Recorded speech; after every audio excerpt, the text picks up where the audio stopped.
یصلون علی النبی یا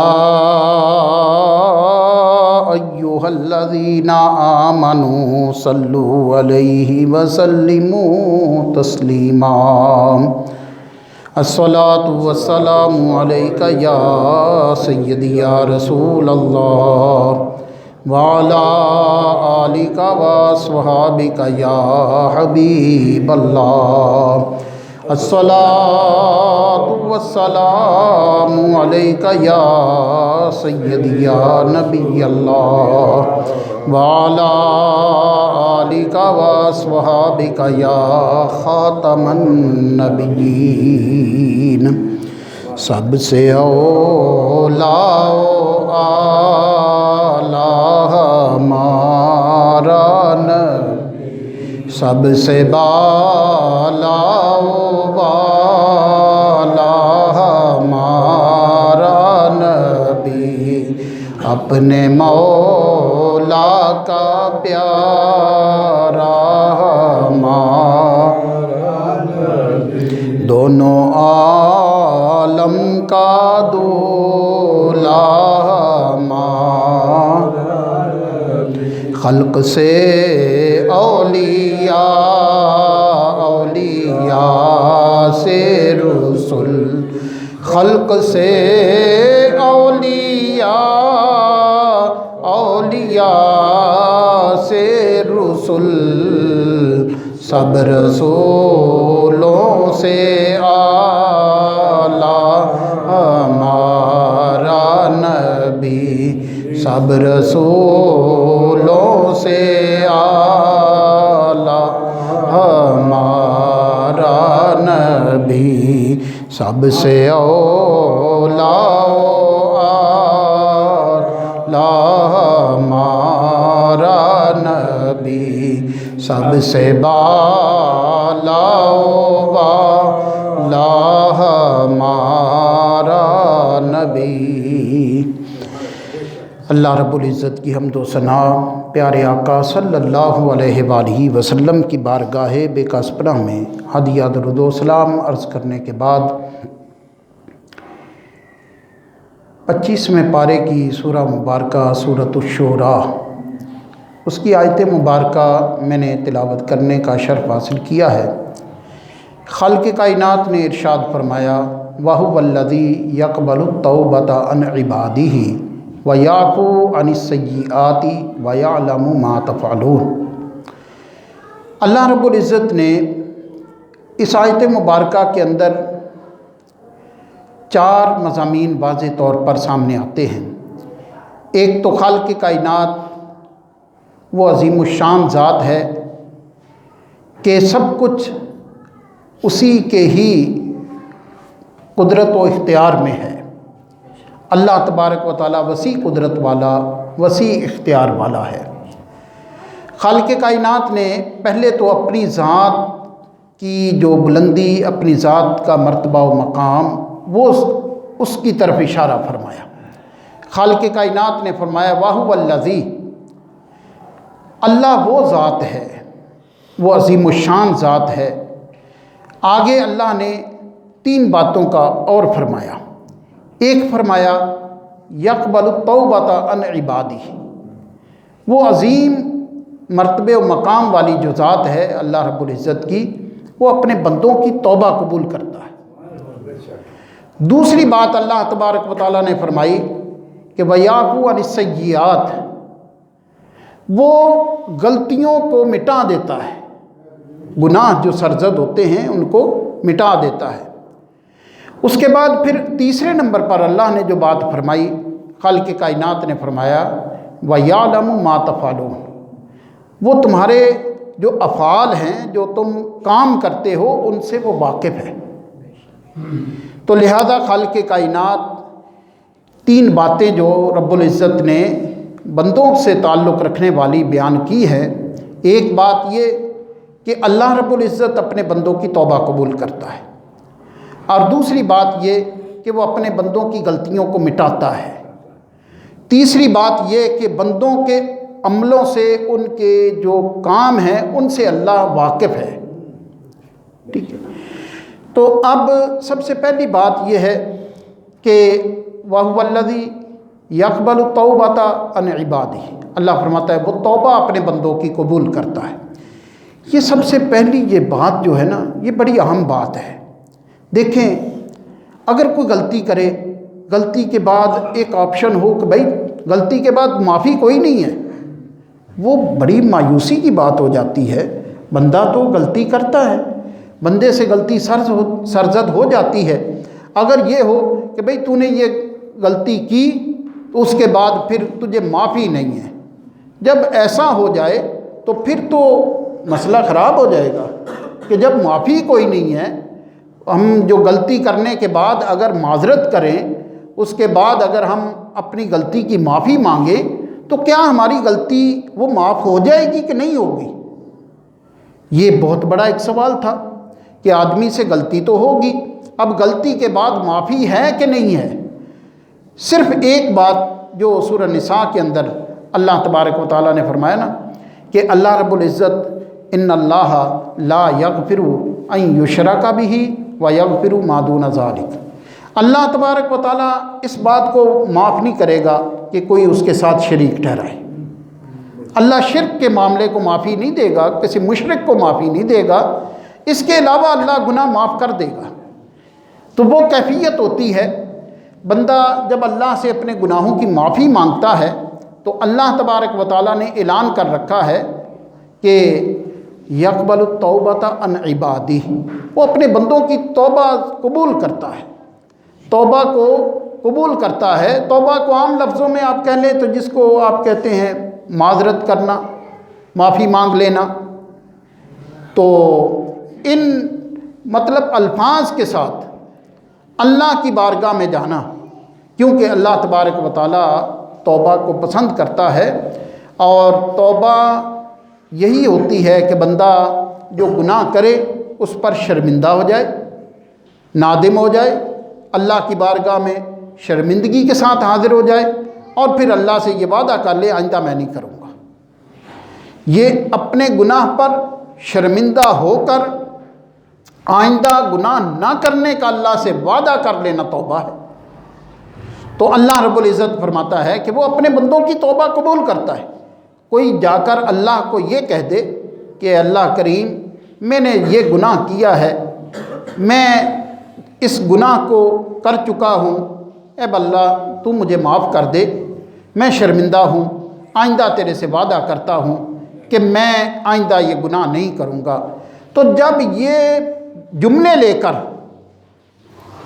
ایک دل شرمندہ کے ساتھ اللہ کی بارگاہ میں بندہ جائے گا تو اس وقت اللہ تو اعلان کر رکھا ہے اللہ نے کہ وہ ذات ایسی ہے یقبل التوبۃ عن عبادہ، وہ اپنے بندے کی توبہ قبول کرتا ہے۔ جو بندہ کہے کہ اللہ مجھ سے گناہ ہوا، میں شرمندہ ہوں، اللہ کہتا ہے چلو شرمندہ ہے، اللہ اس کی یہ شرمندگی قبول کرتا ہے۔ وہ کہتا ہے اللہ میں آئندہ نہیں کروں گا، آپ معافی دے دیں، تو اللہ اس کو معافی دے دیتا ہے اور آئندہ کی اس کی بات کو بھی تسلیم کر لیتا ہے۔ اور بلکہ بتقاضا بشریت اگر پھر اس سے گناہ وہ سرزد ہو جائے پھر معافی مانگ لے تو اللہ پھر معاف کر دیتا ہے۔ اللہ تبارک و تعالیٰ نے اس کی جو ٹائم لیمٹ ہے کہ کب تک معافی مانگی جا سکتی ہے، وہ سورہ نساء کی آیت مبارکہ سے بالکل کہ اللہ فرماتا ہے کہ جو کفر کی حالت میں مر جائیں، مرنے کے بعد دوبارہ جب اٹھیں تب کہیں کہ ہم سوری کرتے ہیں، ہم معافی مانگتے ہیں، تب کوئی معافی نہیں۔ مرنے سے پہلے جب اللہ نے ایک اچھے دن دیے ہیں، صحت ہے، سب کچھ ہے، تب معافی مانگو اللہ سے۔ اور پھر آثار موت اگر کسی پر آ جائے اس وقت وہ کہے کہ اللہ میں معافی مانگتا ہوں، تو اس وقت کوئی معافی کا ٹائم نہیں۔ معافی کا ٹائم تب ہے جب بندہ دنیا کے اندر اچھے حالات کے اندر، اچھے وقت کے اندر زندگی گزار رہا ہے، اس پر کوئی موت کا اثر بھی نہیں ہے، تندرستی کے ساتھ وہ اس کے معاملات زندگی کے دن گزر رہے ہیں، اور اسی طرح وہ اس کفر کی حالت پہ مرا بھی نہیں ہے، تو آگے جا کر بھی اس کے لیے کوئی معذرت وہ نہیں کر رہا۔ تو لہٰذا اللہ ایسے دنوں کے اندر جو اللہ کی بارگاہ میں جائے گا کہ اللہ مجھ سے یہ غلطی ہو گئی، میں اس پر شرمندہ ہوں اور آئندہ تجھ سے وعدہ کرتا ہوں کہ میں آئندہ نہیں کروں گا۔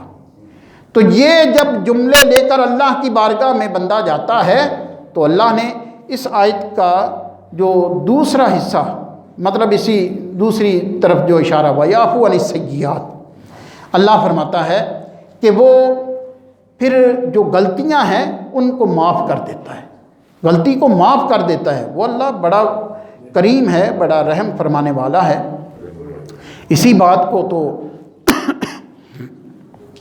اللہ تبارک و تعالیٰ نے یہ سورہ انفطار کے اندر 30ویں پارے میں فرمایا نا، یا ایھا الانسان ما غرک بربک الکریم، اے انسان تجھے کس چیز نے دھوکے میں ڈالا، تیرا رب تو کریم ہے۔ اللہ اکبر، تو دھوکے میں پڑا ہوا ہے، تجھے خیال ہی نہیں آ رہا کہ میں اپنے غلطی کی معافی مانگ لوں، میں اپنے گناہ پر شرمندہ ہو جاؤں، یہ تجھے اس طرف خیال ہی نہیں آ رہا۔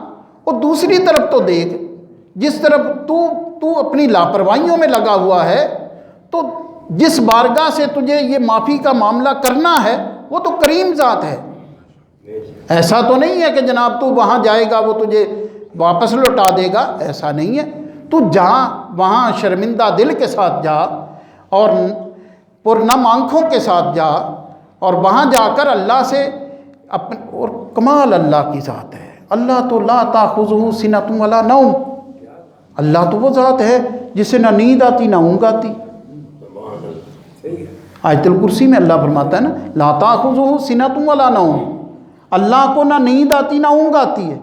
ایسا تو نہیں ہے کہ بندہ مانگنے گیا آگے کوئی آرام ہو رہا ہے، ایسا نہیں، بلکہ اللہ تو رات کے وقت بھی اسی طرح اپنے بندوں کی طرف متوجہ اور دن کو بھی اسی طرح متوجہ ہے۔ اس کی بارگاہ میں کو دن کو جائے رات کو جائے، کہے اللہ مجھ سے یہ گناہ ہو گیا مجھے معاف کر دے اور آئندہ نہیں کروں گا، تو اللہ فرماتا ہے وَيَعْفُو عَنِ السَّيِّئَاتِ، ہم جو ہے اس کی غلطیوں کو ختم کر دیتے ہیں، اس کے گناہ مٹا دیتے ہیں۔ بلکہ آپ دیکھیں 12ویں پارے میں تو اللہ تبارک و تعالیٰ نے کتنی پیاری بات فرمائی، ان الحسنات یذہبن السیئات، یہ نیکیاں جو ہوتی ہیں یہ بھی غلطیوں کو مٹا دیتی ہیں۔ ہم اسی لیے تو ہماری جو ہے وہ زندگی الجھنوں میں پڑ جاتی ہیں، ہم غلطی در غلطی کرتے جاتے ہیں، اور کوئی اگر نادانستہ طور پر جو ہے اگر کوئی غلطی ہو بھی گئی تو پھر اللہ کی بارگاہ میں چلے جائیں۔ یہ تو نہیں کہ جناب آج غلطی ہوئی کل پھر وہی غلطی، پھر اس کے بعد وہی غلطی۔ نبی پاک صلی اللہ علیہ وسلم نے فرمایا لا یلدغ المرء من حجر مرتین، آدمی ایک سوراخ جو 2 باری تھوڑا دسیا جاندہ، مطلب یہ کہ غلطی کو رپیٹ کرنا، غلطی کو بار بار کرنا یہ کوئی عقل مندی تھوڑا ہوتی ہے۔ آدمی کے لیے یہ ہے کہ وہ ایک غلطی ہوئی اس پر اللہ سے شرمندہ ہو اور آئندہ نہ اس غلطی کو کرنے کا اللہ سے وعدہ کر لے، اللہ معافی دے دے گا، اور پھر اس کو زندگی کے اندر رپیٹ نہ ہو۔ لیکن اگر فرض کرو ہو بھی جائے تو اللہ پھر معاف کر دے گا، پھر اللہ کی بارگاہ میں چلے جائے۔ تو لہذا خالق کائنات فرماتا ہے کہ نیکیاں جو ہیں، نیکیاں یہ بھی برائیوں کو ختم کر دیتی ہیں۔ نیکیاں زیادہ بندہ کرتا جائے تو وہ نیکیاں بھی آہستہ آہستہ جو ہے وہ برائیاں چھوٹی چھوٹی جو ہے ان کو ختم کرتا جاتا ہے۔ تو خالق کائنات نے بہت سارے طریقے رکھے ہیں۔ اگر فرض کرے بندہ جا رہا ہے، بعض دفعہ نہیں پتہ چلتا، کسی سے ایسی بد کلامی سی ہو گئی کسی سے، تو بھئی اگلے آدمی سے آپ محبت سے بول لو، کچھ تو سودا برابر کرو نا۔ ایسا نہیں کہ جناب پورے بازار میں ہی سب سے لڑتے جانا ہے، ایسا نہیں۔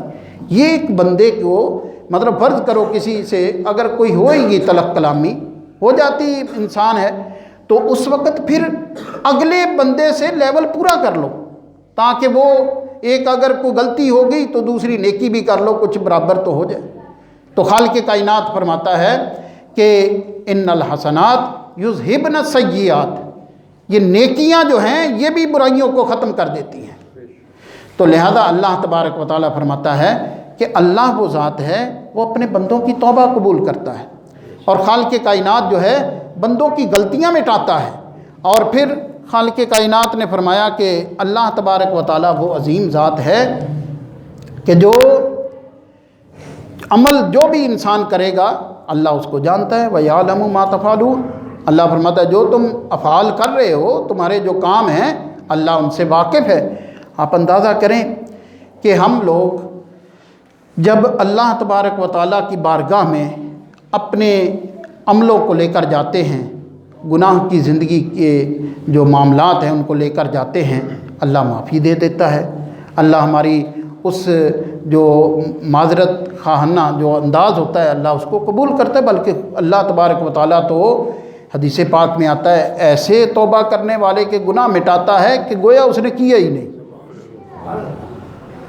تو اب دیکھیں، یہ تو ہم جیسے گناہ گار لوگوں کی بات ہے. قربان جائیں ان لوگوں پر جن کو اللہ تبارک و تعالیٰ خود فرما رہا ہے فَمِنْهُمْ مَنْ قَضَىٰ نَحْبَهُ وَمِنْهُمْ مَنْ يَنْتَظِرُ. سورہ احزاب ہے، 21واں پارہ ہے. اللہ تبارک و تعالیٰ نے فرمایا مِنَ الْمُؤْمِنِينَ رِجَالٌ صَدَقُوا مَا عَاهَدُوا اللَّهَ.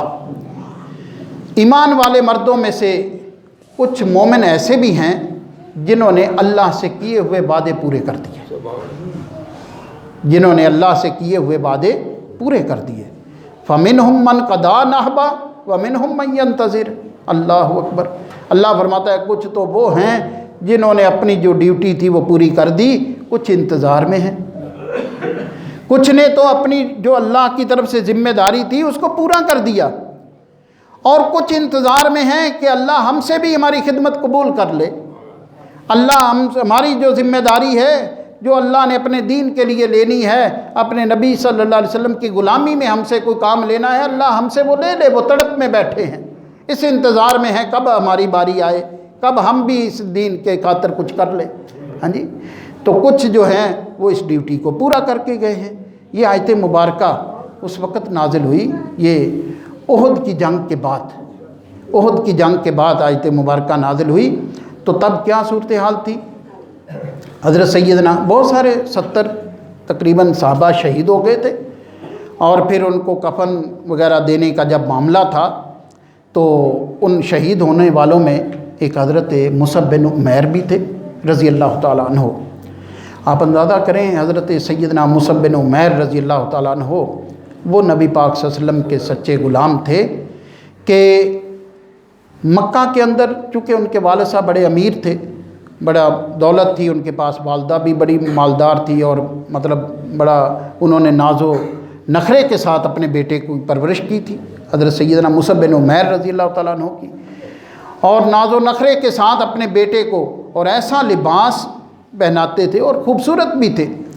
حضرت سیدنا مصعب بن عمیر رضی اللہ تعالیٰ عنہ خوبصورت تھے، خوبصورت لباس بھی پہنتے تھے، قیمتی بڑا لباس پہنتے تھے، اور قیمتی لباس اور خوشبو ایسی لگاتے تھے کہ جس بازار سے گزرتے تھے خوشبودار ہو جاتا تھا، وہ بازار ہی خوشبودار ہو جاتا. اور لوگوں نے یہ ایک نشانی رکھی ہوئی تھی کہ ادھر سے جاتے خوشبو آ رہی ہے، یہاں سے مصعب بن عمیر گزرے ہوں گے. اتنا مطلب صاف ستھرا لباس اور قیمتی لباس بڑا مطلب مالی لحاظ سے بھی بڑا قیمتی لباس ہوتا تھا. تو بہرحال یہ مثال تھی کہ بھئی اللہ نے اتنے ناز و نخرے کے ساتھ جس کی پرورش ماں باپ نے کی ہو، اس کے بعد پھر جس وقت نبی صلی اللہ علیہ وسلم کو دیکھا، نبی صلی اللہ علیہ وسلم کو دیکھا تو آپ پر ایمان لے آئے. آپ پر ایمان لائے تو آپ کے جو والد اور والدہ وہ نہیں مومن نہیں تھے، کافر تھے. تو انہوں نے ان کو آپ کہہ لیں کہ طرح طرح سے مطلب کوشش کی کہ ان کو جو ہے نبی صلی اللہ علیہ وسلم سے دور کیا جائے، لیکن یہ ہے کہ وہ اپنی کوشش میں کامیاب نہیں ہوئے. بالآخر انہوں نے گھر سے نکال دیا. مصعب بن عمیر جب اپنے ماں باپ کو چھوڑ کر گھر سے نکلے تو ان کا سارا وہ جو لباس تھا نا وہ قیمتی، وہ بھی ان کے گھر چھوڑ آئے، کچھ نہیں لے کر آئے ساتھ، صرف اللہ کے نبی کی محبت لے کر نکلے. تو آپ اندازہ کریں حبشہ کی طرف بھی ہجرت کی انہوں نے. پھر اس کے بعد جب مدینہ طیبہ سے لوگ آئے اور نبی صلی اللہ علیہ وسلم سے حج کے موقع پر بات چیت ہوتی رہی، یہ تقریباً 3 دور چلے تھے بات چیت کے، اور بالآخر جو ایک تیسرا دور تھا یہ وادی عقبہ کے اندر ایک نبی صلی اللہ علیہ وسلم سے ملاقات کا، کیونکہ مکہ سے باہر نکل کے نبی صلی اللہ علیہ وسلم ان مدینہ والوں سے بات کرتے تھے ہجرت سے پہلے، تو اس وقت جب یہ تیسری ملاقات تھی نبی صلی اللہ علیہ وسلم کی اوس و خزرج کے قبیلہ کے لوگوں کے ساتھ جو مدینہ کے مقیم تھے، تو انہوں نے پھر ڈیمانڈ کی کہ یا رسول اللہ صلی اللہ علیہ وسلم، آپ ایسا کریں اپنی طرف سے کوئی مبلغ بھیجیں، آپ تو چلو جب اللہ کا حکم ہوگا آپ ہجرت کر کے مدینہ تشریف لائیں گے، اس سے پہلے آپ کوئی اپنا نمائندہ بھیج دیں، وہ نمائندہ آ کر ہمیں دین کے بارے میں بات کر دے، دین کی باتیں سمجھا دے۔ تو نبی صلی اللہ علیہ وآلہ وسلم نے اس وقت مبلغ کے طور پر اور اپنے پیغام پہنچانے کے لیے اپنے صحابہ میں سے جس صحابی رسول کا انتخاب کیا وہ مصعب بن عمیر تھے۔ آپ اندازہ کریں کہ ان کا انتخاب کیا، اور پھر جناب وہ وہاں سے انہوں نے کئی اوس و خزرج کے کئی سرداروں کو اسلام قبول کروا دیا تھا، کئی خواتین اور کئی مردوں کو نبی صلی اللہ علیہ وسلم کی بارگاہ میں وہ لے کر آئے تھے۔ آپ اندازہ کریں کیا محبت تھی نبی صلی اللہ علیہ وسلم کی ذات سے، ہاں جی، اس وقت یہ کام اتنا مطلب شاندار طریقے سے کر رہے ہیں۔ اور اس کے بعد پھر احد کے اندر جب شہادت ہوئی تو آپ اندازہ کریں کہ وہ جو مکہ کی گلیوں سے گزرتے تھے تو اس دور کے اندر تاریخ میں آتا ہے کہ جیسے ہوتا ہے نا کہ کیا کہتے ہیں رول ماڈل، جیسے لوگ اپنے فیشن کو درست کرنے کے لیے مصعب بن عمیر کو دیکھتے تھے۔ کسی نوجوان نے اگر اپنا کہنا ہوتا نا کہ میں نے لباس اس طرح کا پہننا، وہ کہتا تھا میرا لباس مصعب بن عمیر جیسا ہو۔ خوشبو کا اگر کسی کو ضرورت ہوتی تو وہ مثال دیتا تھا کہ میری خوشبو جو ہے نا مصعب بن عمیر رضی اللہ تعالیٰ عنہ جیسی ہونی چاہیے، یعنی آپ اندازہ کریں ایک نمونہ بن گئے ہوئے تھے۔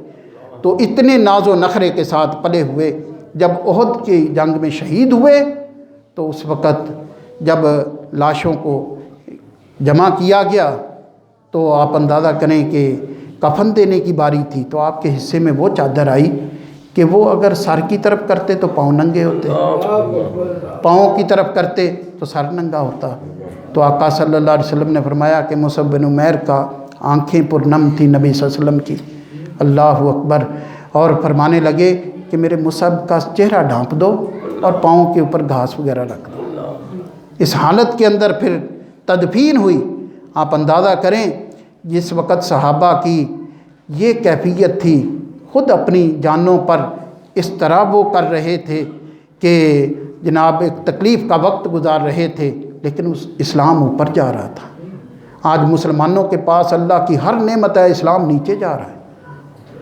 صحابہ اللہ کی یہ دنیا کو ایک طرف رکھ کر اللہ کے دین کو اوپر لے کے جا رہے تھے، آج مسلمان دنیا کو اوپر لے کے جا رہا ہے اور دین کو نیچے لا رہا ہے۔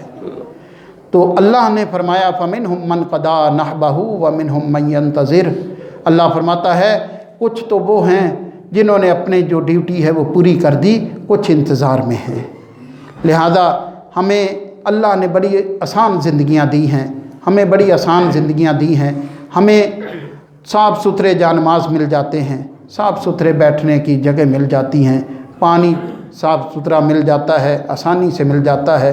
ایسے حالات کے اندر بھی ہم نے اللہ کو یاد نہیں کرنا تو پھر کیا کرنا ہے؟